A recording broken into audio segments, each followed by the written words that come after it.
Welcome to another episode of Future Forward. I'm Teresa Spangler, your host, and with us today, we have a return guest, Maura, who is the current CEO of IM4U Learning. And I'm really excited to have her here and share her story again today, talk a little bit about IM4U and this new effort that you're in, and you're kind of in those early stages of fundraising. So, but you've been with them for 2 years in certain capacity. So we want to learn more about that.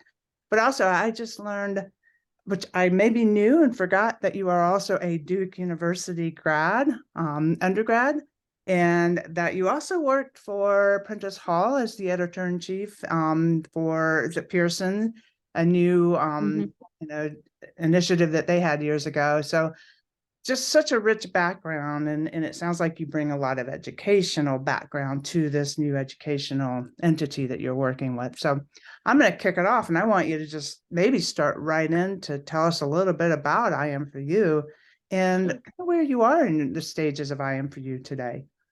Great.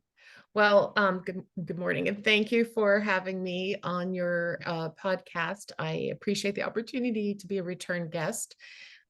So as you said, I am the current CEO of IM4U Learning.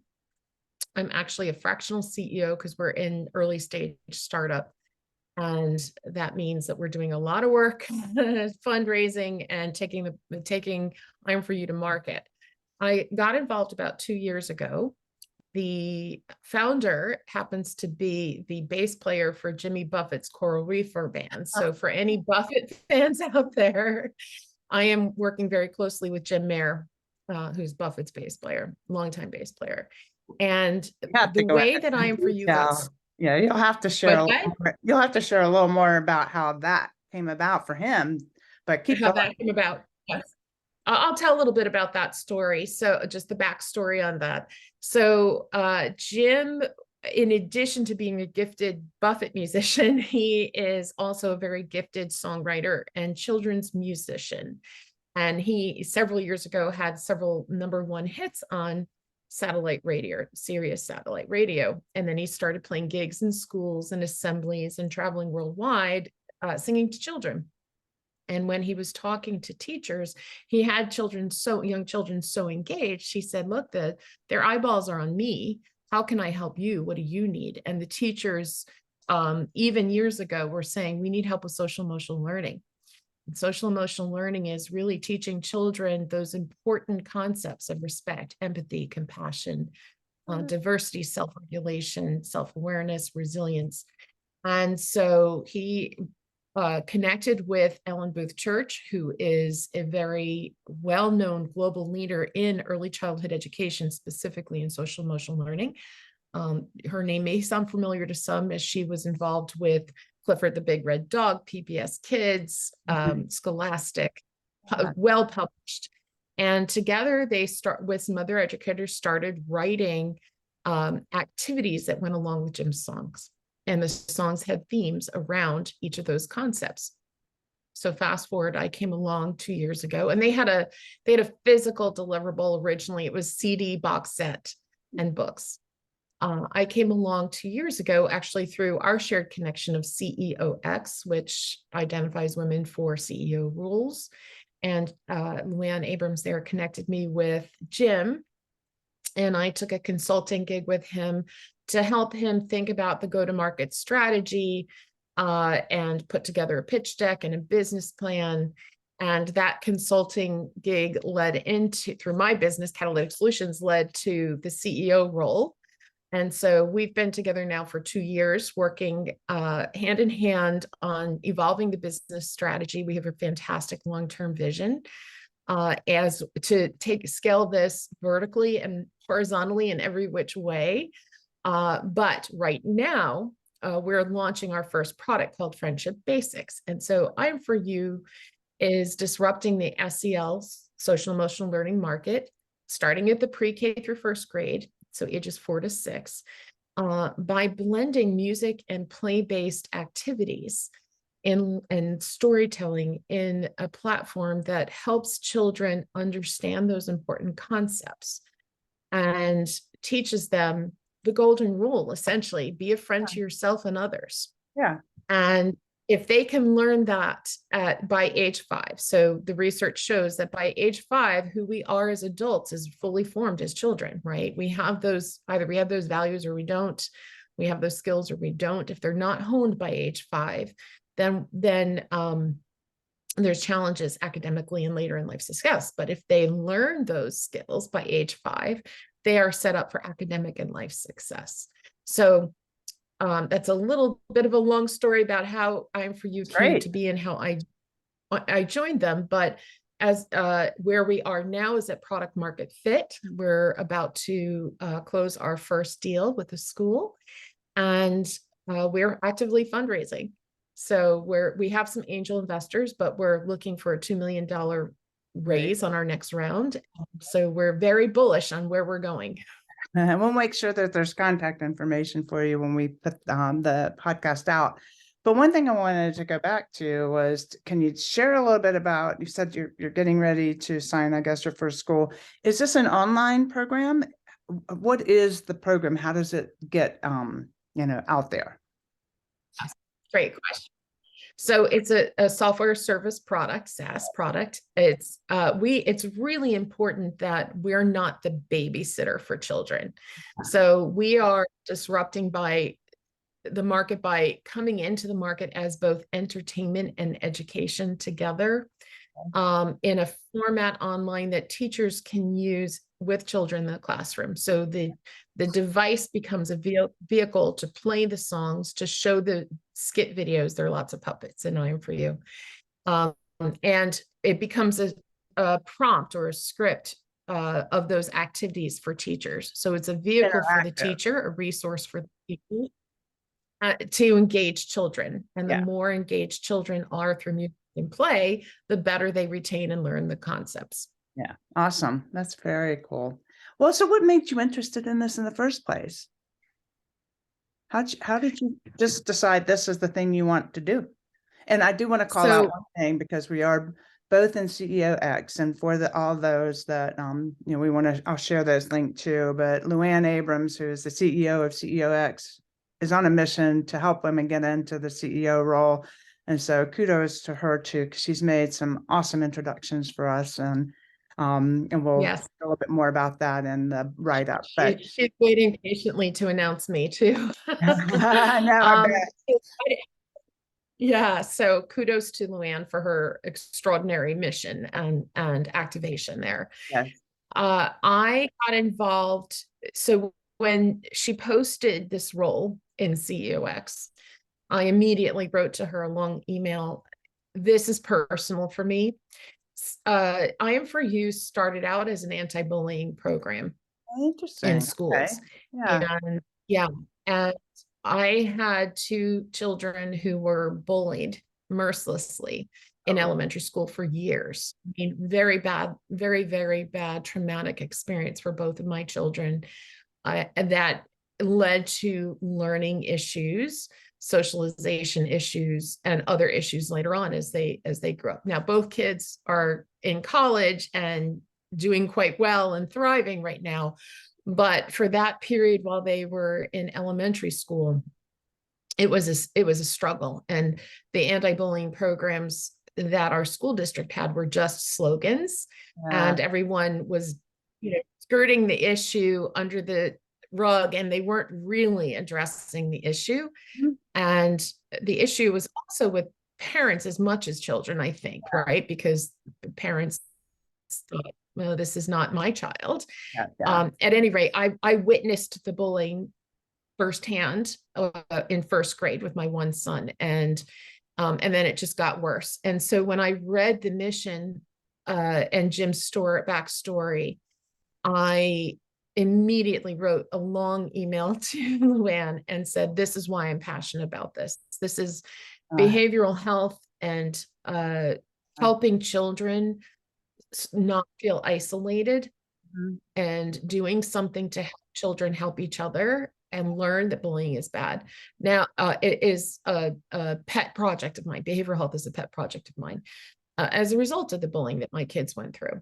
And so she took my email, which had some very personal information about my children, and she shared it with Jim. She asked for permission, but she shared my email with Jim and the team over at IM4U, and it immediately resonated with Jim because he all had witnessed a girl who ultimately took her own 10-year-old girl who ultimately took her own life because of bullying. And my son was 10 at the time that he was bullied. So it resonated with him, and it's a horrible epidemic in our country and globally, right? Only worse. Worse? Has it gotten worse? It's gotten worse because of the lack of socialization. Think about those 3 to 5-year-olds, even older kids who were cooped up during the pandemic and lost their socialization skills, lost their confidence, lost the ability to connect with other people. So it is not getting better. It's actually getting worse. And so she sent that letter. It resonated with Jim. We had a conversation and we just had a connection. And so it's personal for me, as well as a wonderful opportunity to have social impact in the world. But it is personal for me. It's kind of synchronicity, isn't it? It is. Yeah. It is. I mean, It is. kind of just something that just happened, but you had that passion burning inside of you. So it's calling. I know that sounds woo-woo, but it's calling the universe. Yeah. Well, yeah. I had been looking for something to do volunteer-wise after what my son had gone through. And then during the pandemic, things got kind of murky and uncertain in terms of volunteer work and other avenues. But when I met Jim and this mission, I knew that was it. It was serendipity. That was it. So in terms of the, funding, that's one thing. So what are some of those short-term things you're really working on to make people aware of? I'm sure you want more interested schools to see if you can help them as well. Yes. Well, and there's a wonderful opportunity right now because a lot of federal and state dollars are being poured into public pre-K and child development centers in various states, if not nationally, are starting to align with school districts. So there are dollars. It's a $2.4 billion industry out there, social emotional learning in this space. And the pre-K through first space is the fastest growing space in the marketplace. So we're right at the best place to be. And so where we're at right now is, as I said, we're launching our first product, which is called Friendship Basics, which is introducing those essential skills in the context of a story and a song. We are launching something called the Friendship Circle. So just like with any other product development, you want to start seeding the market early, get those early adopters, and you want to pressure test your product, your pricing, your services, every facet of the customer experience with those early adopters. So we've created a Friendship Circle program that we are launching. Our first school is signing up right now. We're training them next week. And schools that participate get a deep discount on the package. And of course, there are a lot of great things in the package. One of the things that we have added to the package and is a great strategy for spreading the word is assemblies and events. In fact, Jim just played an event in Connecticut last week at a school district. And he had the teacher, not only were the kids dancing, but he had the teachers up on stage singing Buffett songs. He's very, he's very dynamic. So the assembly or event strategy is an important part of our strategy, because if kids can see, if teachers and school districts can see how quickly we can engage children through these silly songs. And I'll give an example. There's a song, how do you teach empathy and compassion to a 4 or 5-year-old? You can't use those words. They don't know what those words mean. And a lot of the other products out there focus on the concept. What we do is we teach the children a song called The Lonely Broccoli. And the lonely broccoli is sad because he's left out of the salad and he doesn't know why. And we had children that were using in schools that were using our alpha product, that were, the teachers came back to us and said, they're looking for lonely broccolis out on the playground. They're talking to each other, telling each other that they feel like a lonely broccoli today, and the kids are circling them to see how they can help. And so we know it's sticking because we're talking to kids in their own language. They don't know what empathy and respect and compassion are, but they experience it and they learn it through that story and through those songs. So the events can help us penetrate and engage those children. And then the teachers in the school districts can see the impact because the kids get it once they hear the songs and they start moving and dancing. And so that is part of our friendship circle too. We're including virtual assemblies, along with some professional development for teachers so they can understand social emotional learning and the impact and how to integrate it into the classroom, because it's not so easy when you have a bunch of 5-year-olds running around. So it's a very holistic program and it's exclusive. We're inviting schools to participate and asking schools to consider including teachers, school counselors, administrators, all involved in the friendship circle so that we can create this fantastic collaborative online community of educators that are committed to a new way of teaching social emotional learning. Is there, and this may be an unfair question, but is there opportunities in the older ages, which, to bring this forward also? Because I see a lot of, I think social media, we all know that, there are impacts with social media to kids, and mental health is such a challenge for young people today. But what is your thoughts on that? Yeah, our vision is pretty much scaling this methodology vertically through K through 20 on into college even, right?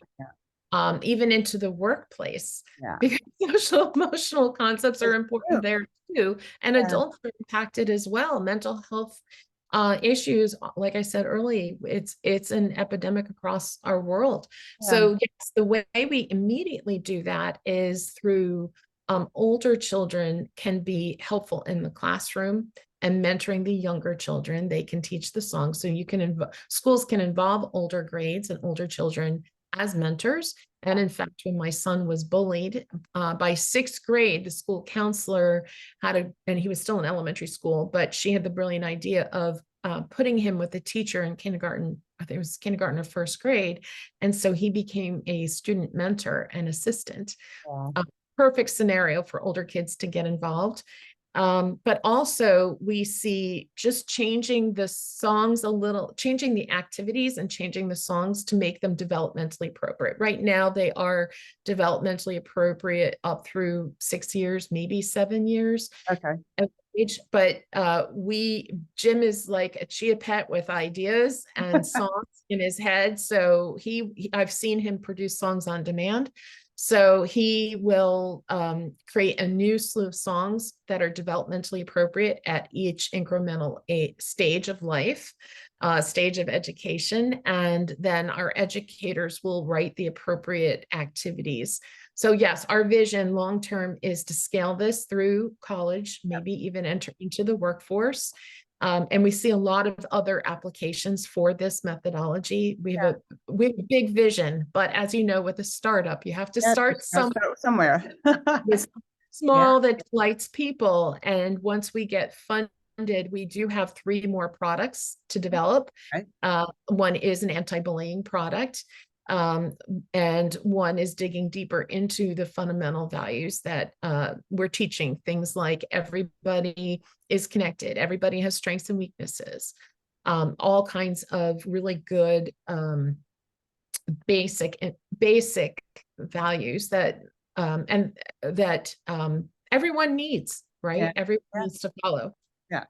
I'm a musician, so I have a big believer that music has such healing power You talk a lot about the music. Is it all music based, or are there other medium or ways that you administer the education? That's a great question. It is heavily music based, but we're not a music program. We're not a music education program. So everything starts with a song, Yeah, and then a puppet skit is the story, and the puppet skits evolve. So there are lots of videos between the music videos and the songs and lyrics, the story videos, and then everything is wrapped up with activities for application. So sure. it's about 40 lessons long. And so it's all about learning skills and practicing those skills and celebrating what you've learned as a child, as you learn each new skill, each new concept. So let's go back to you personally, because I love your story and I get asked all the time, when I'm speaking, how do I prepare to either start a company or be the CEO of a company or be an executive, senior manager inside of a company? Share a little bit about your path to get there with us and maybe some lessons that you learned that might help other people and women in particular. Okay, great. I had no goal to be a CEO. I had no goal to be a C-level executive, actually, originally. My goal was to be a doctor. I saw that. That's That, interesting. yeah, Yeah. my goal was I wanted to be a pediatrician. So yes, still with the children, just in healthcare. That did not pan out, and I entered into the publishing industry. And my first job out of college was writing back cover copy for books on a typewriter. So I just dated myself. But I learned a lot, and I worked, and again, my goal wasn't to go into marketing, but I worked in marketing I did a lot of writing, and I worked in marketing for a medical and scientific publisher. So I was still close to my personal mission.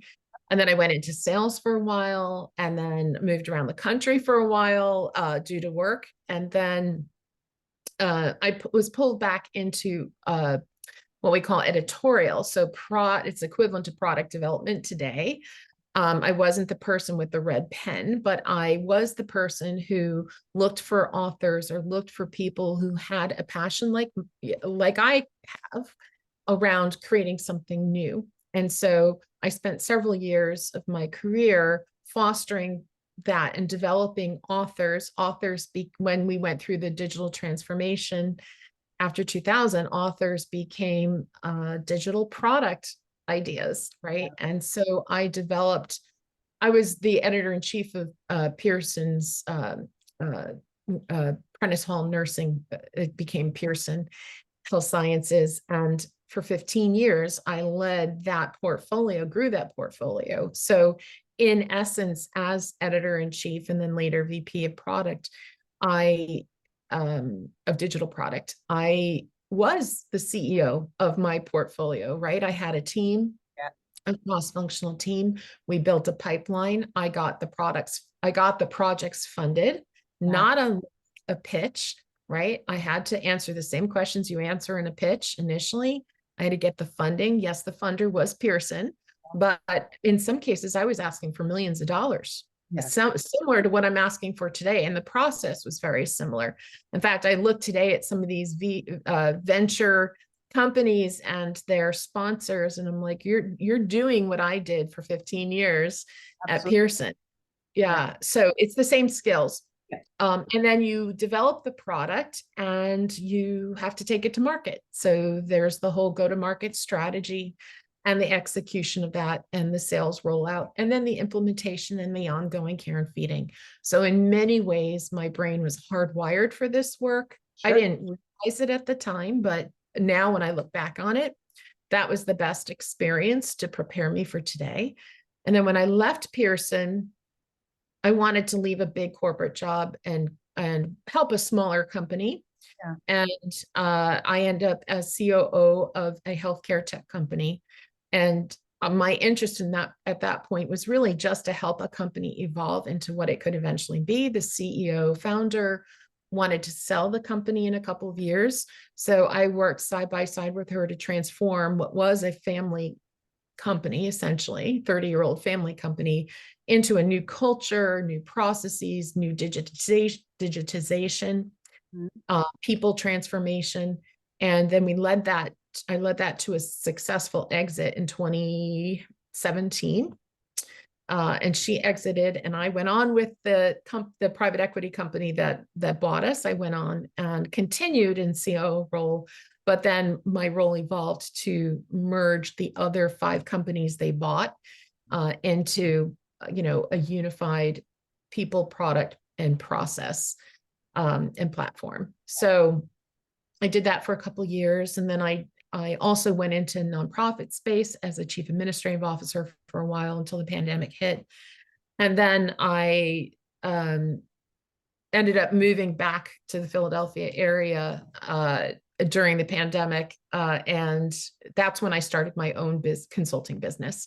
And then after working with some clients, and I still have a couple of clients that I work with on the side, that's when I met Jim and CEOX. And I actually became a CEOX ambassador at that point. I was one of the first ambassadors for CEOX. So it was my pleasure to work with Luann and help spread the word and she started roundtables. So I started mentoring women on their journey to becoming a CEO.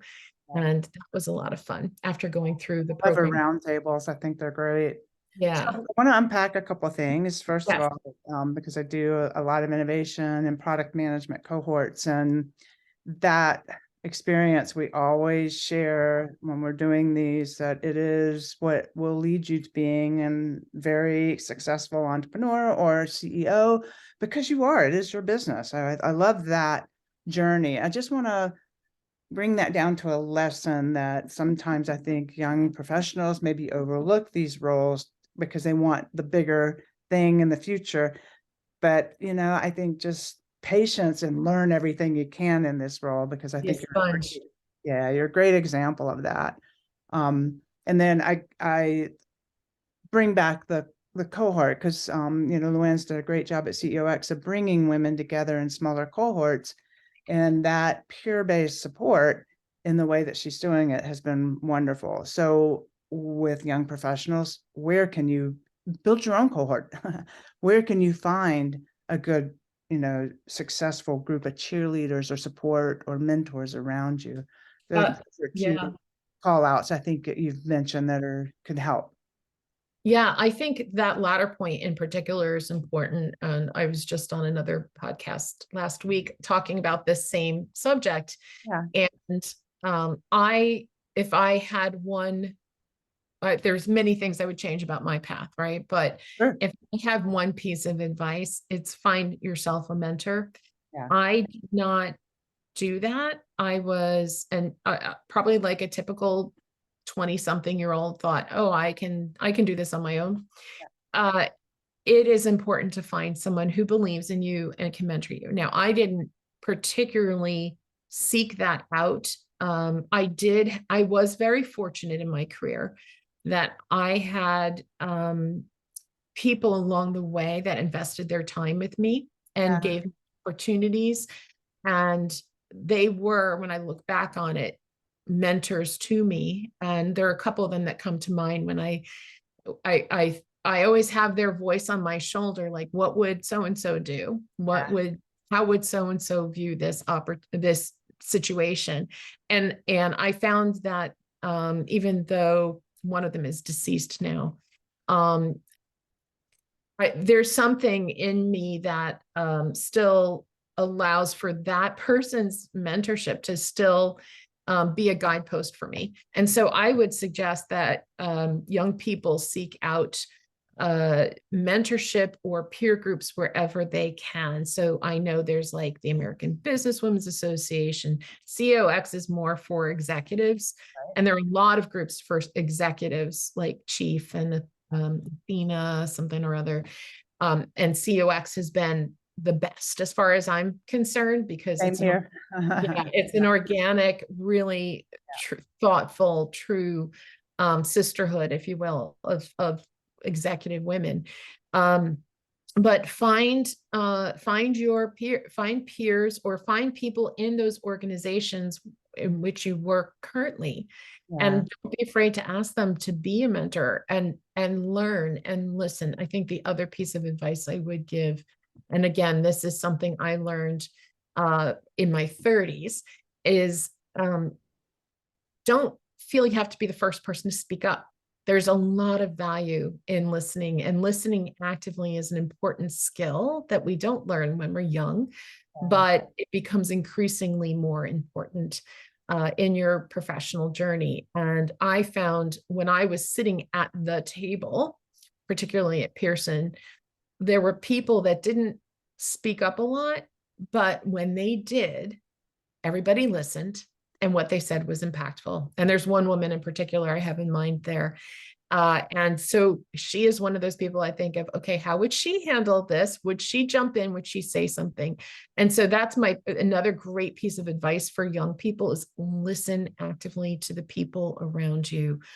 And don't be afraid to speak up, but also don't speak up prematurely. Make sure what you have to contribute is unique and value added. Yeah, I think that's incredibly important advice. We used to call those the foxes in the organization because they were quiet and they sat and they absorbed. I mean, they absolutely absorbed. So when it gave them time to really kind of acclimate and then reassess and align everything that was being said and come back with, really, really good. Brilliance. They come back with brilliance. Yeah. Yeah. But no, I love that. Well, so let's switch gears a little bit because what do you do for fun? I mean, how do you keep yourself actively enthusiastic about your work and then keep your own mental health, stable and healthy? That is the question, right? Going into New Year's, we did a poll of the IM4U team, and we said, "What's your one word for this year?" And both Jim, the founder, and I immediately said balance. Oh, awesome. Balance is so important. Yep. Work-life balance, your mental health balance, your physical balance. Yeah. It is such an important word. And so I set goals annually, monthly, weekly. And part of my goal setting each year is, okay, what are the things I want to accomplish personally? Health and fitness are obviously part of that, right? Because you need those to have good mental health balance as well. But in terms of fun and maintaining those connections with family and friends, I try to make it a point to do something every month, so I have something to look forward to or something to reflect on. Yeah. And I think I've shared that nugget with a bunch of people who love that advice and have taken that advice. And this way, it both takes care of your socialization, but it also it helps you with your mental health because you can focus on something that's an event that's coming up, or you can celebrate and remember fondly something that you've just did. So with my family, I'm very methodical. In fact, we're going on vacation next week. I'm very methodical about scheduling time away or time together because I've got two in college, one who's out on her own and one still in high school. So it's really important to circle wagons, get everybody on the same calendar to do these things. And so that is very important to me. I have monthly Zoom wine sessions, and that's wine, W-I-N-E, with my college girlfriends, and not because we're all across the country. It's the best way for us to get together and stay in touch with each other's lives and lift each other up. And then for fun, physical fun, and otherwise, I'm an artist. I don't know if I ever shared that with you. Oil, my daughter's an artist. Awesome. Oh, awesome. I have two children who are artists as well. And so that's an important outlet for me. I have a greenhouse, so I'm also a gardener. And to me, gardening is yet another form of art and also therapy. I call it my dirt therapy. And I have an art studio in my greenhouse. Oh, that's awesome. And then the biggest thing that we've been doing lately, my husband and I have earned many of our sailing certifications. Yep. This has been on my goal since he almost died from COVID. We bought a boat, and a buck after he survived his hospital stay at COVID, bought a sailboat, and we've been working on sailing certifications. We just finished our last certification, which was ocean passage making, in May. So now, congratulations, that's big. thank you. And it took us a couple years to earn the certifications. And so oftentimes you will see us either sailing a small day sailor on a lake in Pennsylvania. Most often you'll find us out on the Chesapeake on our we have a 44-foot boat. So it's kind of like a home on the water. Yeah. So we'll be, exploring the Chesapeake. And then as we get older, hopefully we will have more time. We can explore up and down the Atlantic coast. There's something so balancing about sailing. Just the whole rolling and rocking and feeling of it. I love it. That's great. So that's my water therapy. In fact, our boat up in Lake Nockamixon is called Healing Therapy. Oh, that's awesome. the name of the boat, Healing Therapy. Yeah. My word for the year was limitless. And I bring that up because, and so it sounds like too, you had renewal as part of your balance and renewal for this year for you guys, which is wonderful. But I think I don't, not everybody likes to journal. I'm a big writer, big journaling, and it's been part of my life since I was in college. And I use the word I choose every year, and it somehow permeates all my writing. And so it's like topics of articles, or it's just in my journal and just keeps my focus on it. So do you journal? Are you a big writer or journal? I do. Yeah, I do. I was a big writer in college. I was an English major. One of my majors was English. And one of my goals this year was to do more meditation. And one of my values is expressing gratitude. So a colleague recommended something called the Gratitude Journal, and it is an app on your phone. So I do a quick gratitude journal every morning and every night.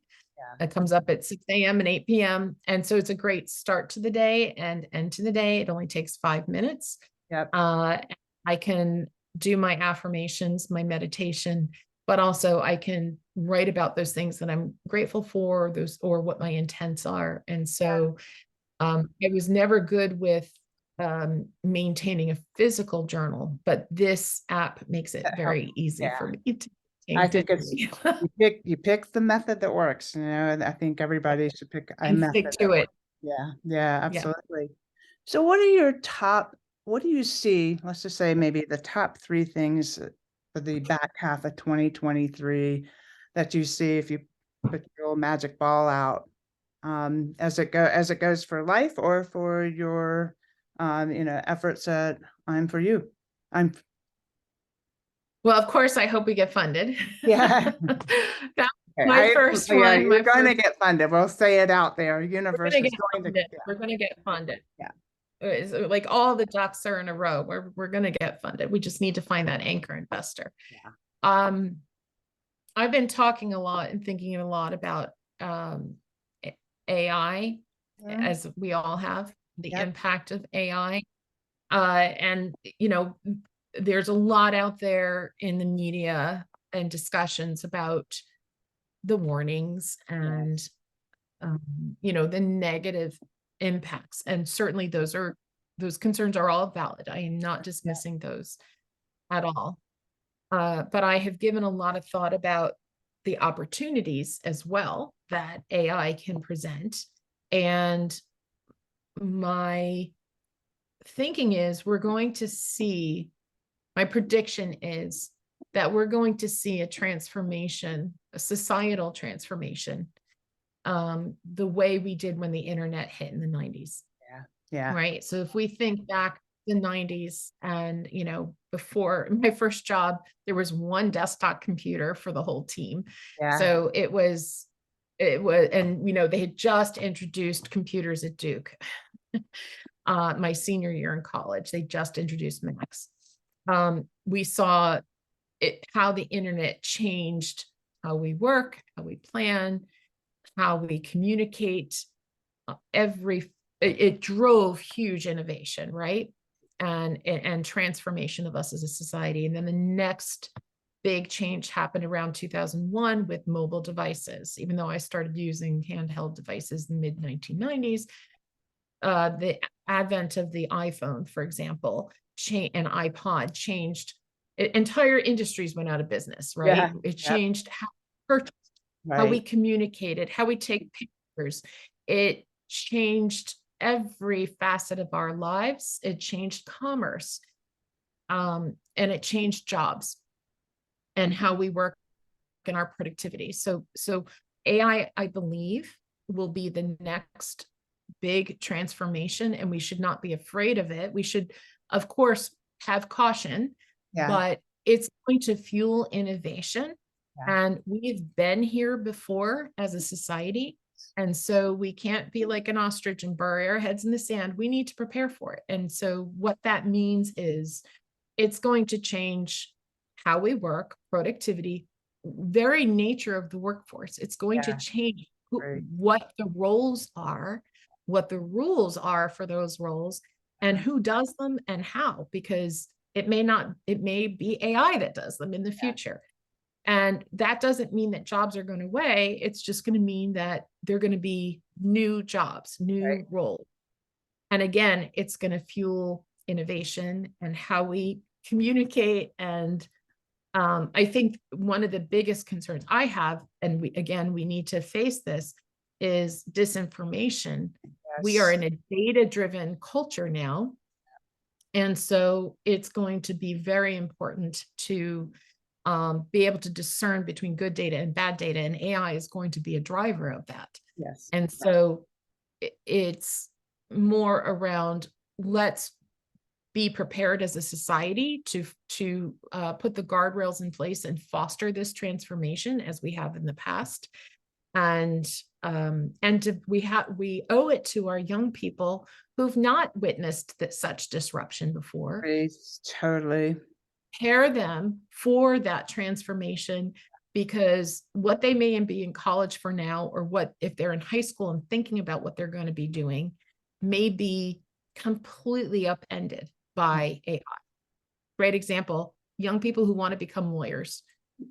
It's not out of the realm of possibility that AI chat GPT can replace a lawyer. Yeah. In terms of all the stuff they write. Right. So not necessarily the advice, but in terms of content production, right? And so we just need to prepare the next generation for this transformation, because we've been through it and we know we can get out the other side, but it's incumbent upon us to make sure they're ready for that transformation. And I find it somewhat challenging because every headline and every news article is fear-based. And so, for young people and ourselves, anyone, when you see, AI is going to kill humanity, I mean, it's like all of these harsh headlines.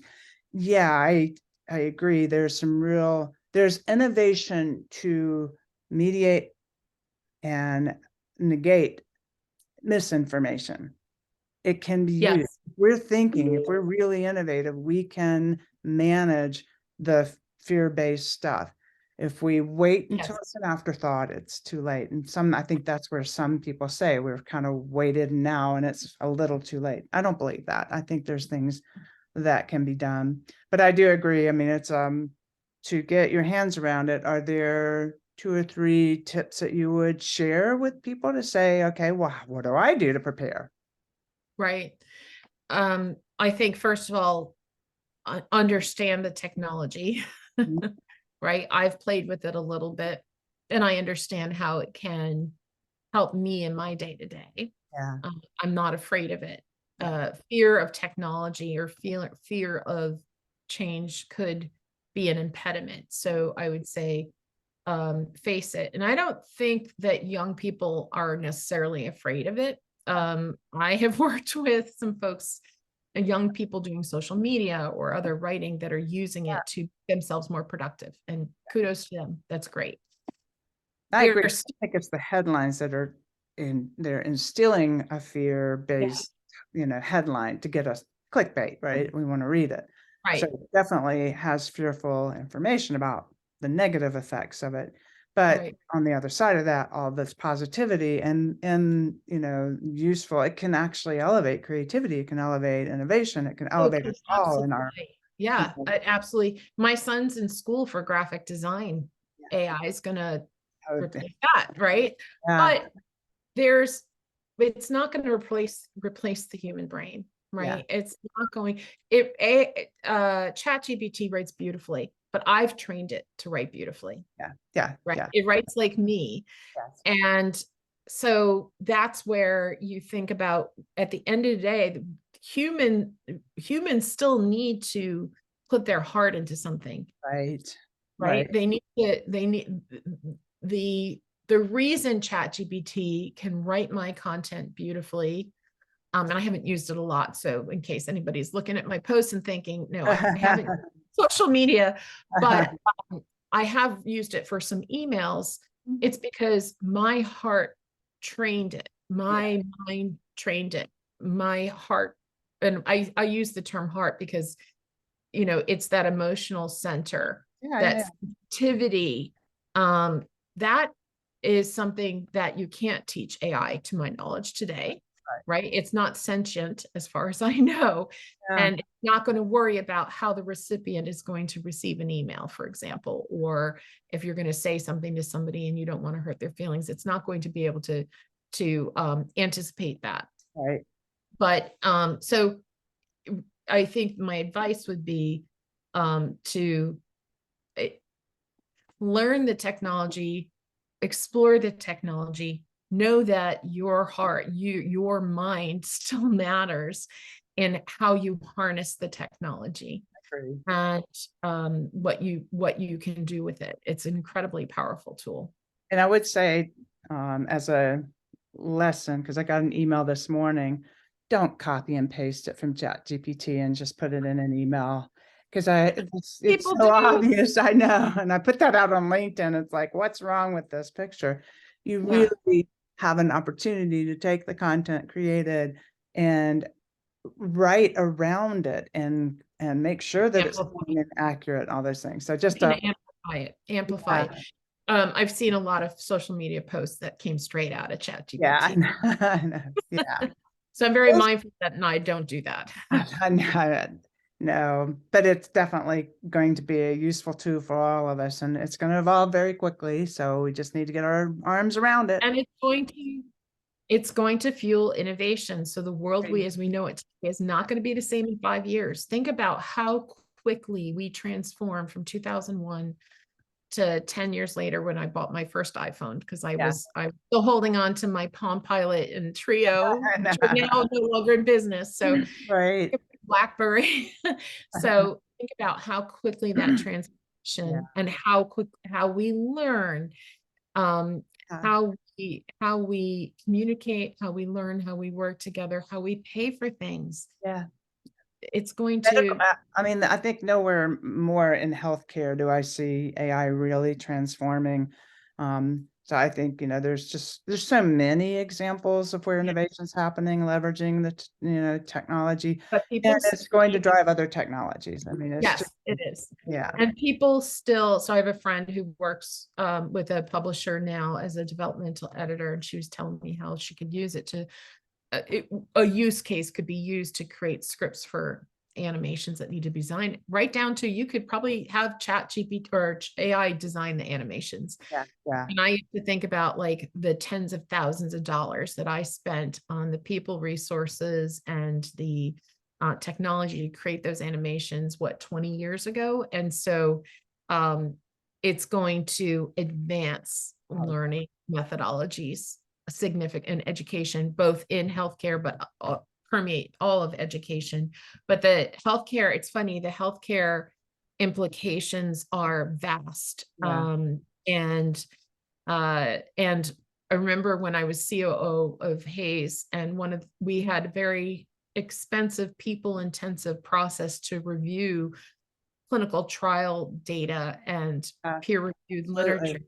And we always said, and this is 2015, AI is going to be able to put us out of business and do this better. And they kept saying, oh, no, no, no, they still need the discernment and all the rest of that. And now what we talked about in 2015 is happening. Well, I think it's the thing too, if we're doing futures thinking, we're thinking about these aspects now, and we're planning and building scenarios and the what ifs all around it. And I just can't stress the importance of that when I'm working with companies. We do this anticipation. So you're prepared. You can put strategies around that.